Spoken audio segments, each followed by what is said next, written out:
الله أكبر الله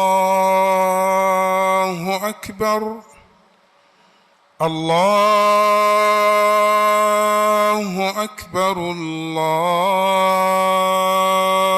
أكبر أشهد أن لا إله إلا الله أشهد أن لا إله إلا الله أشهد أن محمدًا رسول الله أشهد أن محمدًا رسول الله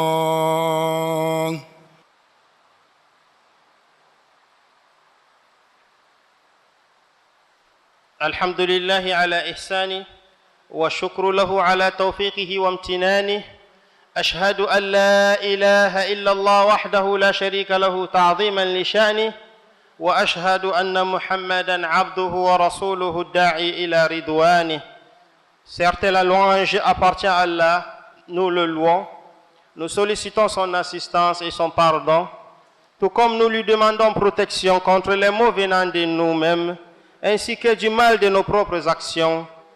Personne ne peut égarer celui qu'Allah a guidé, et personne ne peut guider celui qui l'a égaré. J'atteste qu'il n'y a point de divinité digne d'adoration si ce n'est Allah, et que Muhammad est son esclave et messager. Ô vous qui avez cru, craignez Allah comme il doit être craint, et ne mourrez qu'en pleine soumission. Ô vous les hommes, craignez votre Seigneur qui vous a créé d'un seul être, et a créé de celui-ci son épouse, et qui de ces deux-là a fait répandre beaucoup d'hommes et de femmes. Craignez Allah, au nom duquel vous vous implorez les uns les autres, et craignez de rompre les liens du sang. Certes, Allah vous observe parfaitement. Ô vous qui avez cru, craignez Allah et parlez avec droiture. Parlez avec droiture afin qu'il améliore vos actions et vous pardonne vos péchés. Quiconque obéit à Allah et à son messager obtient certes une grande réussite. La plus véridique des paroles est celle d'Allah. La plus véridique des paroles est celle d'Allah. Et la meilleure des voies est celle du prophète. Et la plus mauvaise des choses, c'est l'innovation dans la religion. Et toute nouveauté dans la religion est une innovation, et toute innovation est égarement. Et tout égarement mène vers l'enfer, qu'Allah nous en préserve. C'est à quoi, chers musulmans, craignez Allah d'une vraie crainte, et rivalisez entre vous dans la recherche de son pardon, ainsi que de son agrément. Allah, l'exalté, il vous créa afin de concrétiser un objectif noble, et vous prépara à une grande fonction. Il vous créa afin que vous le connaissiez, que vous l'adoriez en l'unifiant dans son tawhid et son obéissance. Il nous assigna, pureté soit à lui, un jour au cours duquel nous nous retrouverons. Nous nous retrouverons afin qu'il établisse la justice entre nous. Frères et sœurs dans la foi, sachez que la crainte révérentielle d'Allah, elle est la toute première recommandation qu'il exigea des premiers et des derniers. Il dit à cet effet: craignez Allah, voilà ce que nous avons enjoint à ceux auxquels avant vous le livre fut donné, tout comme à vous-même, de craindre Allah. On se rapproche d'Allah par la crainte révérentielle. En vérité, les alliés d'Allah seront à l'abri de toute crainte et ils ne seront point affligés. Par la crainte révérentielle d'Allah, on acquiert son alliance, sa wilaya, et par elle, Allah nous accorde une issue favorable dans chaque épreuve. Il dit à cet effet: et quiconque craint Allah, il lui donnera une issue favorable et lui accordera ses dons par des moyens sur lesquels il ne comptait pas. Et quiconque place sa confiance en Allah, Allah lui suffit. Allah atteint ce qu'il se propose et Allah a assigné une mesure à chaque chose. Frères fidèles en islam, par la crainte révérentielle d'Allah, on retrouve nos péchés absolus et nos œuvres décuplées. Allah le Très-Haut nous dit dans son Coran Quiconque craint Allah, cependant, il lui efface ses fautes et lui accorde une grosse récompense. La crainte révérentielle d'Allah, la taqwa, est aussi la provision du croyant pour ce bas monde ainsi que pour l'au-delà. Raison pour laquelle le Très-Haut nous dit, et prenez vos provisions, mais vraiment la meilleure provision est la piété. Et redoutez-moi, ô doué d'intelligence. Serviteur d'Allah, Allah créa sa créature pour une sagesse immense. Il nous créa tous, et ainsi que les autres créatures, pour une sagesse immense, un objectif noble, à savoir son adoration, lui seul sans l'associer. Il nous dit dans le Coran, « Je n'ai créé les djinns et les hommes que pour qu'ils m'adorent. » Les croyants de l'époque d'Adam, qui est la première créature, à son époque jusqu'à l'époque de Nuh alayhi salam, tous ces croyants unifiaient Allah dans son adoration. Ils lui vouaient un culte saint, car ils étaient sur la prédisposition originelle, sur laquelle il fut créé. Mais lorsqu'ils dévièrent, ils associèrent à Allah le but pour lequel Noé fut envoyé à son peuple était de leur enseigner la tawhid, le monothéisme pur, l'adoration d'Allah et le désaveu de tout ce qui est adoré en dehors de lui. Allah dit dans son Coran, « Adorez Allah, vous n'avez pas d'autre divinité en dehors de lui. » Ce qu'a répété plusieurs fois Nuh et a répété d'autres prophètes après Nuh tous, Nuh, Lot, Hud, ainsi de suite. Qu'est-ce qu'ils répétaient à leur peuple? Adorez Allah, vous n'avez pas autre divinité en dehors de lui. Mais ces peuples refusaient. Peu d'entre eux se plièrent à cette injonction divine. Pour le peuple de Nuh, ils ont aussi refusé. Et Allah, de par sa justice, il noya dans les flots ceux qui refusèrent le message et partagea Noé et ses adeptes. Il les protégea et il les fait sortir de cette misère. Et de ces châtiments. Seuls ont été sauvés par Allah subhanahu wa ta'ala. C'était un avertissement pour les infidèles. Mais, frères dans la foi, après lui, s'enchaîna une pléthore de messagers qui vinrent pour dresser la preuve contre les serviteurs. Allah nous dit, et en tant que messager, annonciateur et avertisseur, afin qu'après la venue des messagers, ils nuirent pour les gens point d'argument devant Allah. Donc Allah a envoyé des messagers pour que ce soit des arguments auprès d'Allah, subhanahu wa ta'ala. Car l'homme, même devant Allah, risque de contredire cette réalité et cette vérité. C'est le pourquoi même le prophète sallallahu alayhi wa sallam, Allah lui dit, Allah raconte à son sujet, dans Surat An-Nisa, Allah dit, et toi aussi, que feras-tu le jour où Allah subhanahu wa ta'ala viendra avec toi pour témoigner contre ta communauté? فَكَيْفَ إِذَا جِئْنَا مِنْ كُلِّ أُمَّةٍ بِشَهِيدٍ وَجِئْنَا بِكَ عَلَى هَؤُلَاءِ شَهِيدًا. Tous les prophètes seront des témoins et ils auront pris cela comme argument auprès d'Allah que nous avons transmis le message. Également, le prophète sallallahu alayhi wa sallam viendra yawm al-qiyamah devant Allah témoigner. Est-ce que tu as transmis le message et est-ce qu'ils ont accepté après toi? Alors, fidèles en islam, ces messagers sont donc venus tous et que leur prédication s'est résumée à une chose, l'appel à l'adoration d'Allah lui seul et le rejet de tout ce qui est adoré en dehors de lui. Cette méthodologie était celle prônée par tous les prophètes et messagers, d'Adam à lui le salut et la paix, jusqu'au maître des premiers et des derniers, notre prophète Muhammad, a lu les éloges auprès de la cohorte sublime d'Allah subhanahu wa ta'ala. Et nous n'avons envoyé avant toi aucun messager à qui nous n'avons révélé point de divinité en dehors de moi, adorez-moi donc. Frères dans la foi, Allah subhanahu wa ta'ala envoya son prophète avec la guidée, la religion de la vérité. Il fit de son message un message universel qui sied à toute l'humanité.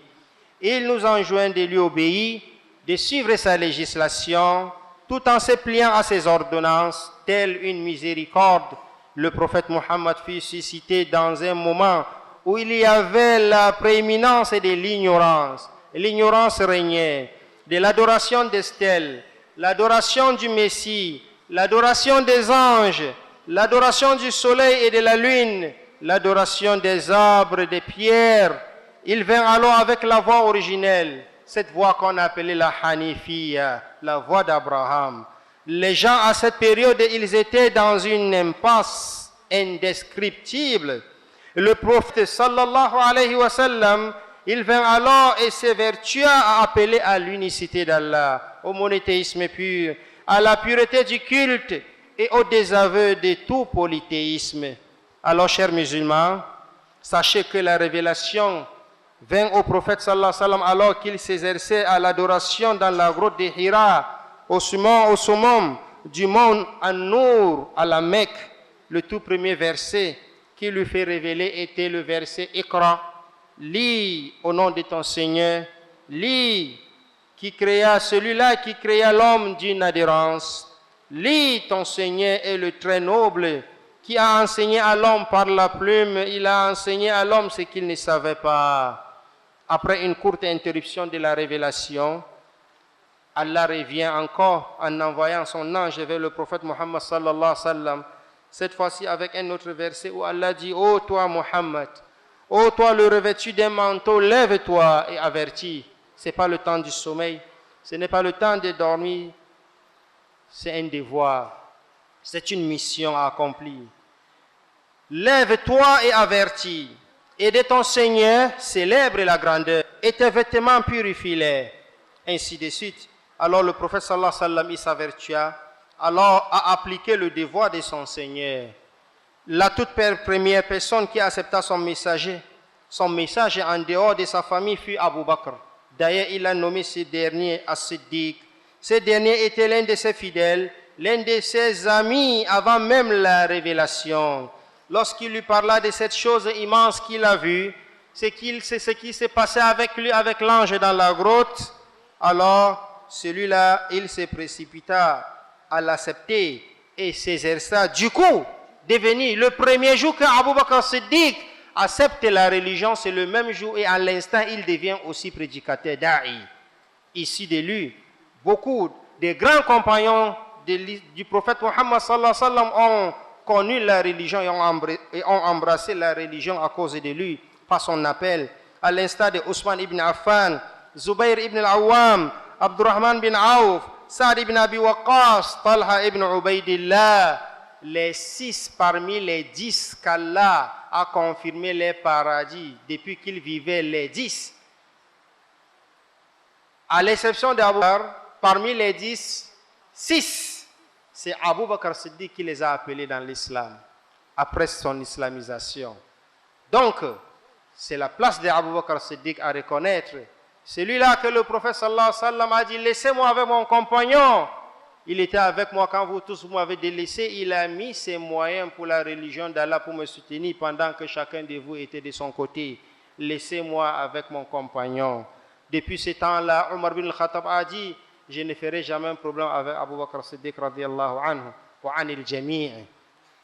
Alors, fidèles en islam, malgré les manipulations, malgré les moqueries des Mécois qu'ils essuyèrent, les musulmans, ils essuyèrent tout cela, et ils patientèrent jusqu'à ce qu'ils émigrèrent. Ils émigrèrent vers Médine afin d'instituer l'État islamique, afin de mettre sur place une umma où la dawa, d'une manière plus organisée et d'une manière structurée avec tout un État, s'explose à appeler les autres États dans la religion d'Allah. Cette immigration eut lieu au mois de Rabi'ul Awwal, 13 ans après la révélation au prophète Muhammad sallallahu alayhi wa sallam. Alors les croyants reçurent alors le grand messager. Ils reçurent le grand messager d'Allah tout en croyant à sa prophétie et qu'il est prophète choisi venant d'Allah. Et à Allah appartient la fin et la prédominance de toutes choses, mais la plupart des gens ne le savent pas. Ainsi donc, la décision d'Allah, la religion d'Allah, avec toi ou sans toi, la religion d'Allah ira dans les derniers coins de ces bas mondes-ci, et un peu partout aussi, jusqu'à la fin des temps. Donc, Allah détient sa religion et lui fait évoluer sa religion. À tout un chacun de respecter, lui, sa part des préoccupations et des responsabilités. Sa part des préoccupations et des responsabilités. Nous venons d'Allah et nous rentrons vers Allah. Il nous a créés pour son adoration. Il a choisi pour nous cette religion qui est l'islam et il nous a demandé de transmettre cette religion à ceux qui ont droit, à ceux qui n'ont jamais entendu parler de cette religion, à ceux qui sont plus proches de nous. Alors, fidèles en islam, cette religion n'able que si on a respecté cette source et cette base, cette origine qui est la tawhid d'Allah subhanahu wa ta'ala. Qu'Allah fasse de moi et de vous ceux qui écoutent les meilleures des paroles, méditent et le mettent en application. Qu'Allah vous fasse miséricorde ainsi qu'à ma personne. Qu'Allah nous guide vers le droit chemin, vers le chemin de la réussite. Qu'Allah nous guide vers le chemin des prédécesseurs pieux, le chemin des prophètes, le chemin des siddiqines et le chemin des hommes pieux. Qu'il fasse de nous des meilleurs et plus utiles pour l'humanité. Allahumma salli ala Muhammadin wa ali Muhammad, kama sallaita ala Ibrahim wa ali Ibrahim, wa barik ala Muhammadin wa ala ali Muhammad, كما باركت على إبراهيم وآل إبراهيم في العالمين إنك حميد مجيد وارض اللهم عن الخلفاء الراشدين الأئمة المهديين أبي بكر وعمر وعثمان وعلي وعن سائر الصحابة أجمعين وأنا معهم بمنك وفضلك وكرمك يا أكرم الأكرمين اللهم أعز الإسلام والمسلمين وأذل والمشركين ودمر أعداءك أعداء الدين اللهم آمنا في أوطاننا وأصلح أئمتنا وولاة أمورنا اللهم آمنا في أوطاننا واستعمر علينا خيارنا يا رب العالمين اللهم انصر المسلمين في كل مكان اللهم أعز دينك وانصر عبادك يا رب العالمين في كل مكان اللهم صل وسلم وأنعم وبارك على النبي المصطفى الرسول المجتبى نبينا محمد وعلى آله وصحبه أجمعين عباد الله إن الله يأمر بالعدل والإحسان وإيتاء ذي القربى وينهى عن الفحشاء والمنكر والبغي يعظكم لعلكم تذكرون فاذكروا الله الجليل يذكركم واشكروه على نعمه يزدكم ولذكر الله أكبر والله يعلم ما تصنعون وقوموا إلى صلاتكم يرحمكم الله